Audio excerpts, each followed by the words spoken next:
Por más esfuerzo que haga nuestra Policía Nacional, por más esfuerzo que hagan los fiscales con los magros recursos que tenemos, la delincuencia no va a ganar. 1 o 2 años no va a ganar. ¿Por qué? Porque tú no puedes pretender enfrentar al crimen organizado con un sistema de administración de justicia quebrado. El sistema de administración de justicia está en crisis, está en quiebra. No tenemos ni paltones. El día 24 comenzó toda esta situación. Sujetos en una moto bajan y de frente dispararon contra mi local.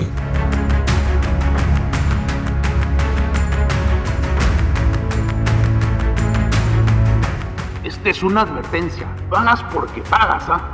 Y ya sabes, si denuncias o no te comunicas con nosotros, va a ser peor para ti y tu familia. Nosotros hemos señalado enfáticamente que es imposible que a Perú le ocurra lo que lamentablemente le ha ocurrido al país vecino de Ecuador. Ecuador descuidó mucho los penales, Perú no. En medio de una creciente inquietud por la seguridad en el Perú, la reciente ola de violencia ha suscitado temores sobre la posibilidad de que la situación se asemeje a la crisis que enfrenta su vecino Ecuador. La proximidad geográfica entre ambos países aumenta el temor de que los problemas de seguridad se propaguen fácilmente, especialmente tras las medidas extremas tomadas por Ecuador, como la declaración de estado de excepción.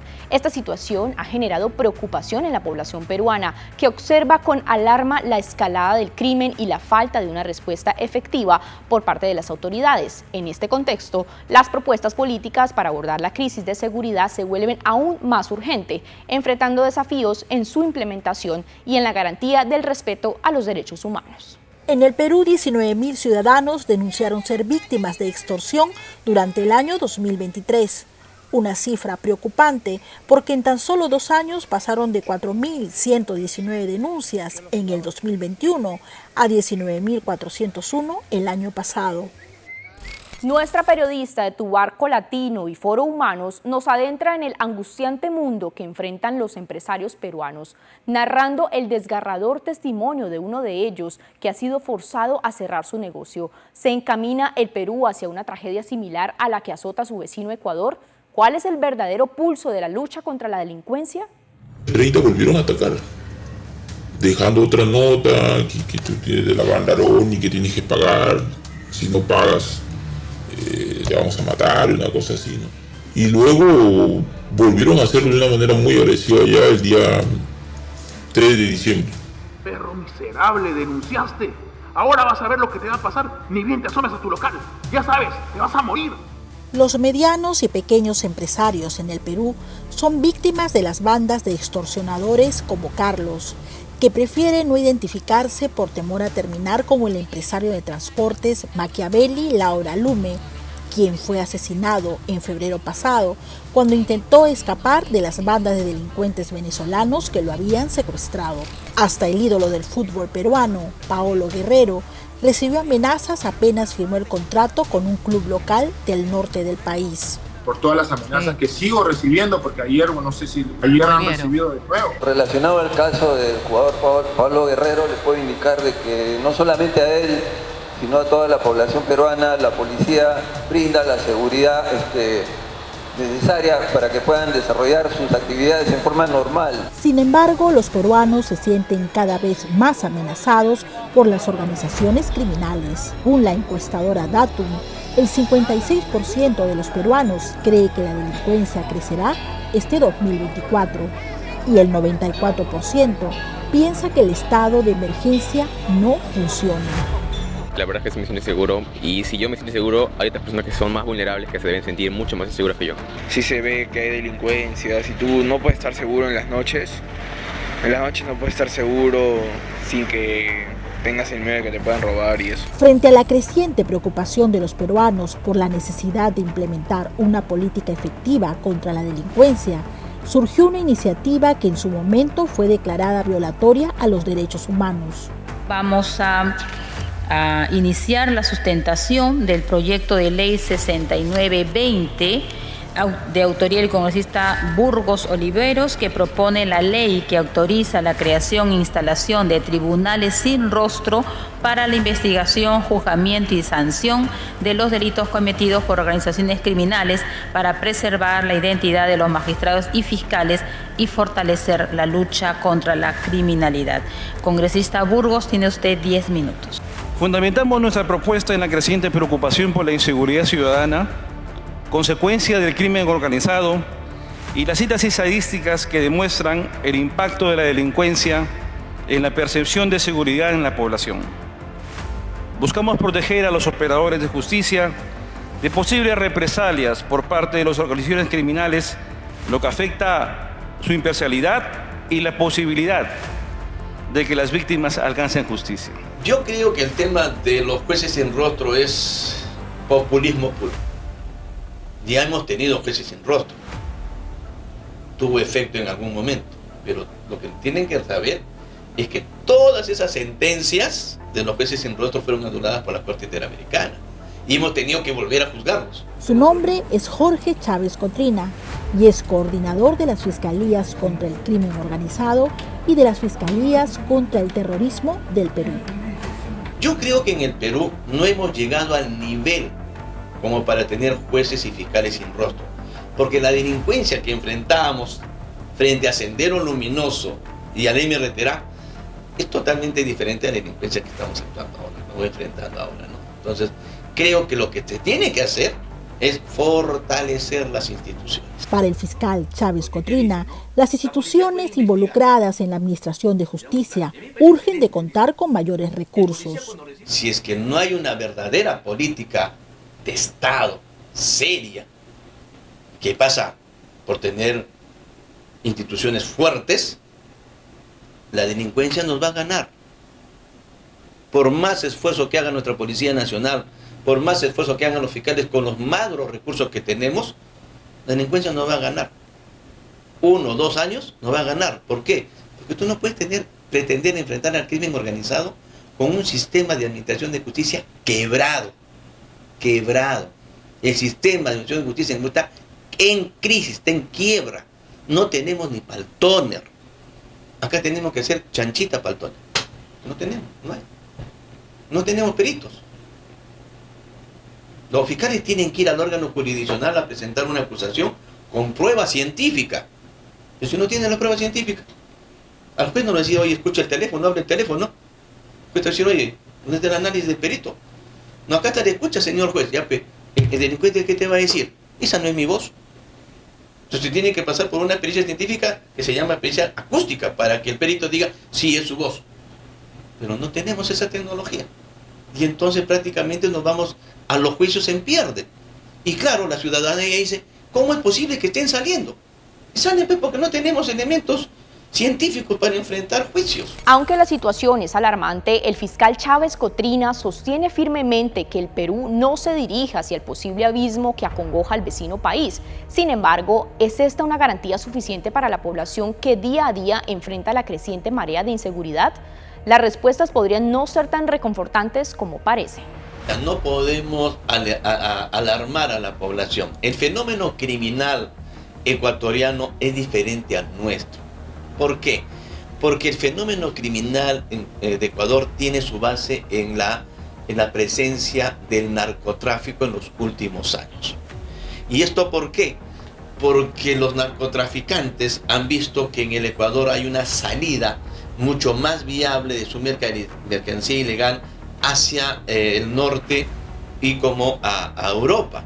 Y esto debido a que tanto en Colombia como en el Perú, digamos, los mecanismos de control son mucho más severos que en ese país. Además hay que tener en cuenta algo. La explosión de violencia que sufre Ecuador en estos últimos días, que ha llegado incluso a que se declare el estado de excepción, tiene como origen los penales, ¿no? En Ecuador en los últimos 3 años ha habido motines que han costado la vida a 500 internos, lo cual es un drama nacional. Y a consecuencia de que el gobierno ha puesto mano dura en los penales, obviamente las organizaciones criminales que dominan las cárceles en Ecuador han tomado acciones violentas. Eso en el Perú no ocurre. ¿Por qué? Porque pese a los magros recursos que tenemos, el Instituto Nacional Penitenciario tiene el control de las cárceles del Perú. En el Perú hace más de 30 años que no tenemos un motín. Para conocer cuál es la situación de las cárceles peruanas, conversamos con el presidente del Instituto Nacional Penitenciario del Perú, Javier Yaque. Siempre el Perú ha mantenido el principio de autoridad en sus penales. Ecuador dejó que los penales se manejen por dentro y entonces ahí puede ocurrir cualquier cosa. En el Perú podemos hacer revisiones de ambientes, las llamadas requisas, en cualquier penal, en cualquier hora, en cualquier celda. No hay lugar al que el Perú no ingrese. En otros países, y no solo hablo de Ecuador, hay penales, y nos ha ocurrido cuando los hemos visitado, que nos dicen, ok, hasta acá nomás llegamos. Ese lugar nadie entra porque es del interno. En el Perú eso no ocurre. Lo cierto es que los reclusos peruanos saben muy bien que comportarse mal los puede conducir al centro penitenciario al que ninguno de ellos desearía ir. Este es el penal de Chayapalca. Aquí están los criminales más peligrosos del Perú. Es un centro penitenciario de régimen cerrado en el que no acceden a talleres productivos ni a estudio. Está ubicado en la sierra peruana a más de 4.000 metros sobre el nivel del mar y que en tiempos de helada puede alcanzar una temperatura de 20 grados bajo cero. En estas imágenes vemos a los presos participar del lunes cívico y podemos identificar a Héctor Prieto Materano, alias Mamut, quien fuera considerado líder del Tren de Aragua en el Perú. El Perú alberga en sus cárceles a 95.000 internos, cuando su capacidad es solo para 41.000. Al apostar por la reinserción, 27.000 presos trabajan y 17.000 estudian. A pesar del hacinamiento, que es de casi el 130%, ya que asegura que no necesitan cárceles como las de El Salvador para mantener el orden de su población penal. Lo que pasa es que esa cárcel, que muchos dicen ya la visité, solo visitan lo que él quiere mostrar. Yo desafío a cualquiera que vaya a que pida entrar a todos los pabellones a ver si les van a permitir. Estoy seguro que no.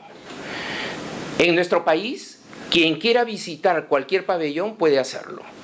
Número 2, ellos no están apostando por la reinserción. Cada país adopta la política que considere la más adecuada. Nosotros sí, porque para nosotros un gasto de esa naturaleza tiene que convertirse en una inversión. Aquellos que están en esos penales, claro, la mirada por ahora es que nunca o casi nunca van a salir de las cárceles porque tienen largas penas. Pero nosotros no admiramos a los dictadores. Para mí es un dictador. ¿Por qué? Porque ha cambiado las leyes de manera tal que ahora tiene que procesar, han visto en la televisión, juicios de 500, de 900. Eso no es garantía de nada. Entonces, una actitud así no puede ser ejemplo de nada para un país. Nosotros apostamos por la cárcel que debe ser la cárcel modelo peruana y no por la cárcel que no debe ser la cárcel de Bukele. La inseguridad ciudadana que vive el Perú mantiene en zozobra a los emprendedores peruanos que tienen que abandonar lo que construyeron con años de trabajo. Me vi obligado a cerrar el local porque solamente la policía iba a tocarte la puerta para hacerte firmar un libro. Me sentí desamparado, honestamente, al punto que he cerrado el negocio y actualmente pues tengo que buscar la manera como subsisto, ¿no? En medio del desgarrador panorama que viven los emprendedores peruanos, el Ministerio Público libra una incansable batalla contra las organizaciones criminales. Sin embargo, la sombra de la violencia persiste, desafiando los esfuerzos por restaurar la seguridad y la paz en las calles. Con los escasos recursos, aquí los fiscales están haciendo, digamos, todos sus esfuerzos para enfrentar al crimen organizado. Pero imagínate, si el año pasado hemos desarticulado 5 líneas del Tren de Aragua con los recursos mínimos que tiene el Ministerio Público, la Policía Nacional, ¿tú te imaginas lo que haría nuestra Policía Nacional, nuestra Fiscalía, con los recursos y la tecnología de punta? En vez de desarticular 5, desarticularemos 50. ¿Por qué? Porque no tenemos recursos. Si aquí para mandar un operativo tenemos que rogar para que nos den la plata para los viáticos. Lo mismo pasa con la Policía Nacional. No hay dinero para llevar. Para Tu Barco Latino y Foro Humanos, desde Lima, Perú, Carla Vélez Moro, con la cámara de Víctor Malqui.